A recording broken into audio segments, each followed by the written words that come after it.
Welcome back, everyone. I am Nina Diedrich, and this is At the Hearth's Edge. Welcome back for our Tuesday edition of our motivational live stream. Um, as you can tell, we are back in the office. Hopefully, my camera stops glitching out. It's a little flashy, so sorry if the video and audio are a little bit off today. We're working through the bugs after moving. so, moving rooms anyway. Hey, Michelle, it's good to see you. So, we are again going to be diving into our spiritual AF deck and our Affirmators Tarot and continuing our journey through those decks. And I am really loving them.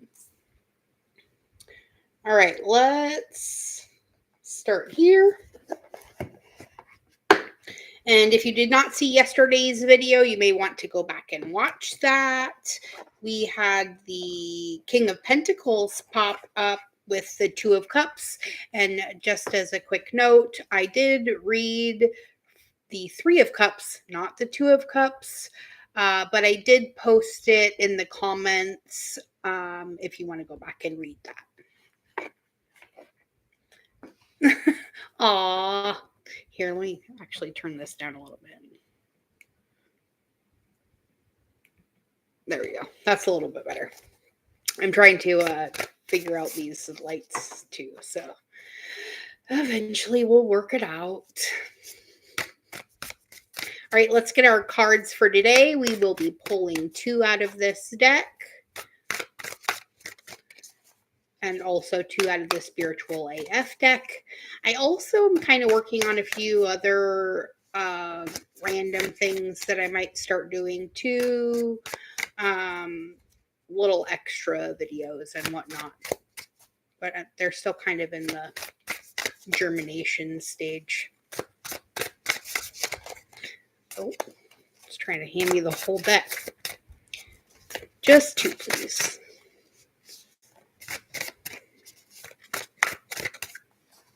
Oh, these 2. All right, our first card is the 6 of Cups. Love that. I think it's a dolphin. I'm not sure. And the Wheel of Fortune card. We have our first major arcana come out. Or did we? Oh, no, we didn't. We had the Emperor and Empress the very first time we used these cards. All right, let's get into our book. We'll do the 6 of Cups first, and then the Wheel of Fortune. It's much easier to navigate this once you figure out where everything is. All right, so our 6 of Cups card is telling us that the 6 of Cups urges you to pick up a nostalgia mirror and reflect on the good old days. If you've been feeling worn out, a trip down memory lane might recharge your heart and put a smile on your face. Slow, pensive rocking on a porch chair while sipping an iced lemonade is also recommended. So remember that trip to wherever your least dysfunctional family vacation was? How about that time you and that cherished friend got away with whatever it was you got away with again? Honoring the joy in your past can give you just the sort of gratitude boost you need to lift you into a more fulfilling present. And that's a future, not to be passed up. The affirmation for this card says, I'm so fortunate to have a life story that's chock full of wild characters and unexpected delights. Let's keep this party going, shall we? And indeed, we shall, right? Hey, Kiki, it's good to see you. Kirsten, I've missed you. Right? And there it is. Again, yes, Michelle and I were talking about that whole nostalgia bias I was talking about how much um, I kind of miss Washington State. While I don't really miss uh, the problems that we were having there, it was where I grew up and lived my entire life until we moved to Louisiana. So um, there is a lot of nostalgia bias there. um, but you can have that for all sorts of things too. Um, it's like once our kids grow up, then we kind of forget a little bit about how hard it was until we watch our own kids raising their kids, right? I'm kind of going through that right now.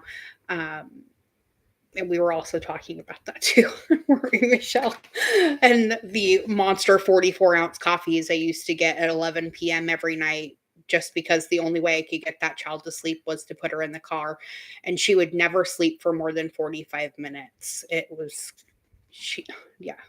I'm. It's a miracle I survived her, and even at 15, she's still, well, almost 15. She'll be 15 in January. She's still my neediest kid. She's also the only one I have that's not an adult now. So I'm trying to uh, move through this gracefully. Um, but I'm definitely missing my kids being babies a little bit. But also, I really like sleep. So, isn't that kind of how the wheel of fortune turns, my friends? Right? So, let's read this one next.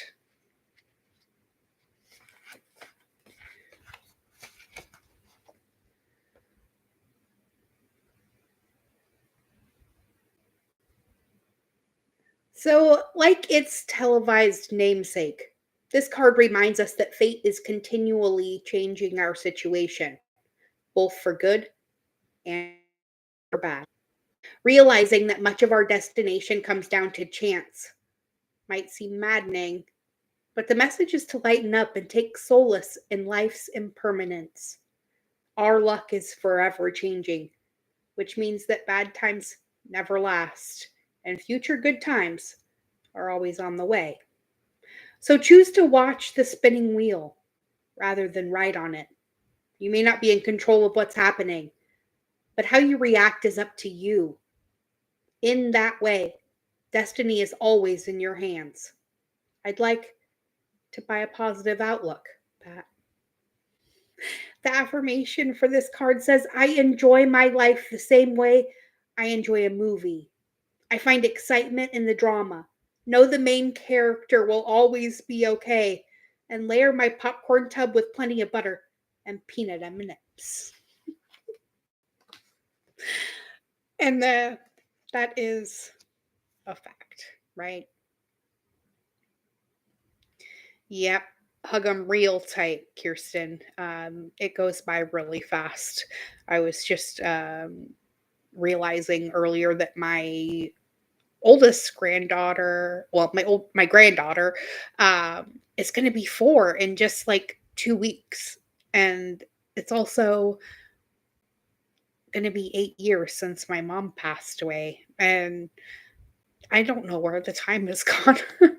She used to tell me over and over and over again, it'll go by quicker than you think, and here we are.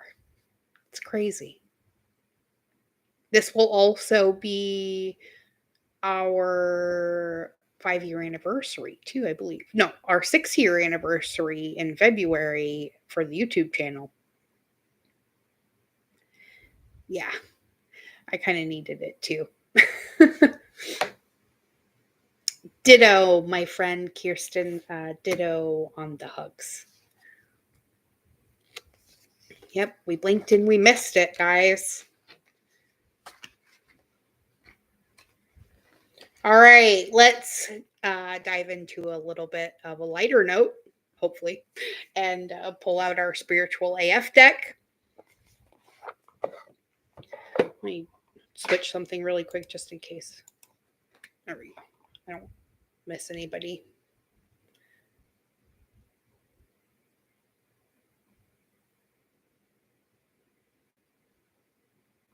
All right. If I've missed saying hi to you in the chat, I'm sorry. All right, we're going to get 2 out of this deck as well.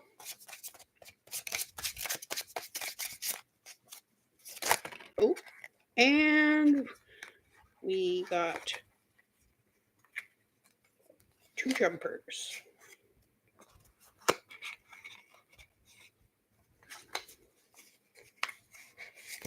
All right, let's stick the rest of these back in here. Felt I'd give them a little bit of a shuffle today. All right, so our first one says to be kind-hearted and full of love, but maintain boundaries like a motherfucker, right? Facts. Come on, focus. There we go. It says letting people fuck with you is not a spiritual attribute.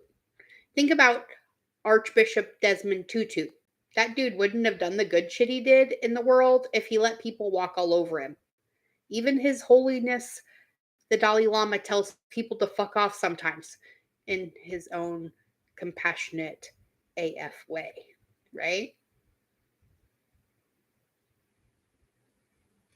So a little bit of a note about maintaining boundaries right now, because yes, as Michelle just said, they are paramount to maintaining your vibration so that you can level up a little bit, right? And our next card says, look at the fucking moon. Just look at that thing. It's lovely as fuck, right? You're welcome.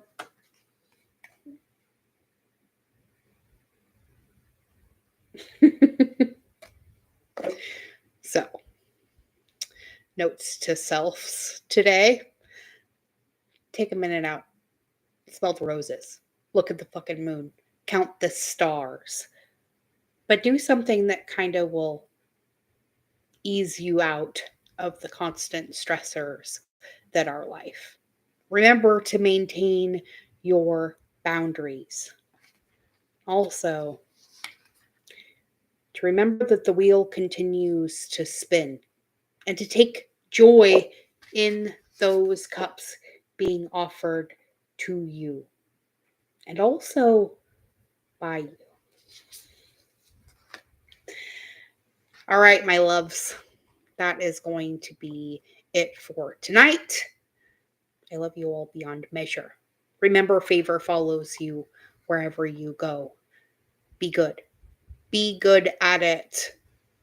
And I'll see you all again tomorrow when we convene again at 9 p.m. Central Time. Sweet dreams to you too.